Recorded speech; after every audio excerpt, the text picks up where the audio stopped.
நான் உங்கள் சிப்பிப்பாறை ஜோதிட அரசு ஆதி ராகவன் ஜெயபாலாஜி.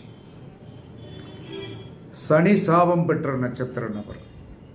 சனி சாபம் பெற்ற நட்சத்திரம் அப்படிங்கிறது புனர்பூசம், சுவாதி, அவிட்டம்.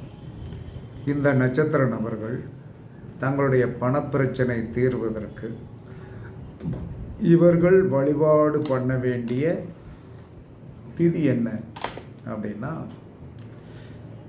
இவர்கள் வழிபாடு பண்ண வேண்டிய திதி அஷ்டமி. அஷ்டமி ப்ளஸ் அமாவாசை. இந்த அஷ்டமி அமாவாசையில் என்ன சொல்கிறான்னா மகேஸ்வரி என்று சொல்லக்கூடிய அந்த யோகினியை, அஷ்டசக்தியை வணங்க பணப்பிரச்சனை கண்டிப்பாக இவர்களுக்கு தீரும். இதை தொடர்ச்சி